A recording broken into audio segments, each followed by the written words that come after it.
जो लोग थक गए,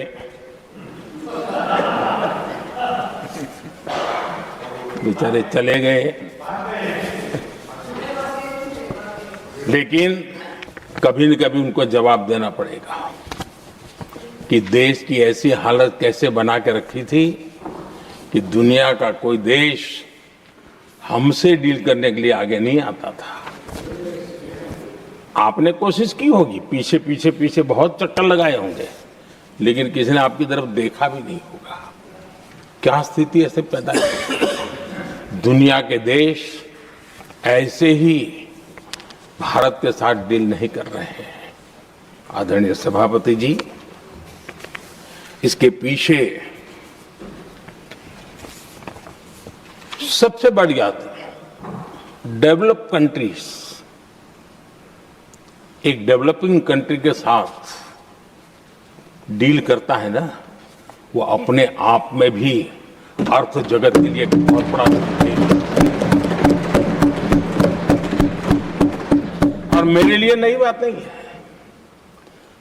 जब मुझे गुजरात में सेवा करने का अवसर मिला था तो मैं एक वाइब्रेंट गुजरात समिट करता था, और मेरे लिए गर्व की बात थी कि एक स्टेट, हिंदुस्तान का एक स्टेट, मेरी इस वाइब्रेंट समिट के partner country, develop country Japan हुआ करता था। एक राज्य ने सामर्थ्य दिखाया था, आज मेरा देश है सामर्थ्य दिखा रहा है। ये तब होता है जब आपके पास आर्थिक सामर्थ्य हो, आपके पास आपके नागरिकों के अंदर, देशवासियों में एक ऊर्जा हो, और खास करके मैन्युफैक्चरिंग के लिए एक मजबूत इकोसिस्टम हो, तब जाकर के विश्व आपके साथ डील करने के लिए आगे आता है। वोट बैंक की राजनीति में डूबे हुए लोगों ने कभी भी देश के ऐसे अनेक पहलुओं पर मजबूती देनी चाहिए, ये कभी उनकी प्राथमिकता नहीं रही, और उसी का परिणाम है। और जहां तक कांग्रेस पार्टी का सवाल है,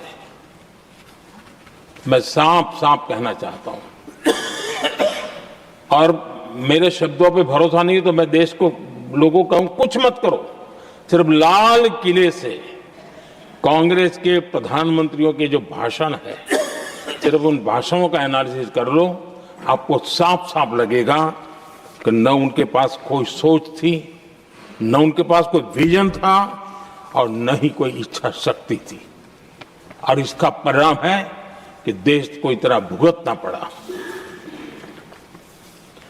आदरणीय सभापति जी, मैं कोटि कोटि देशवासियों का आभारी हूं। उन्होंने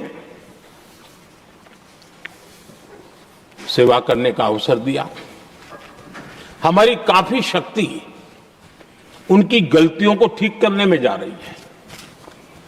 दुनिया के मन में जो उनके समय की छवि है, उस छवि को धोने में मेरी ताकत लगती है।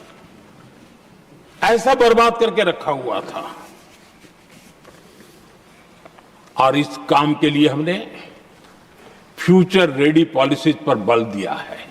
और आज आपने देखा होगा, देश नीति के आधार पर चल रहा है, पॉलिसीज के आधार पर चल रहा है।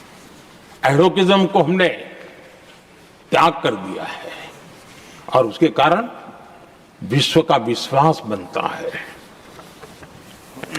हमने रिफॉर्म, परफॉर्म, ट्रांसफॉर्म के मंत्र को लेकर के आगे बढ़े, और आज स्थिति ऐसी है कि देश रिफॉर्म एक्सप्रेस पर सवार हो चुका है।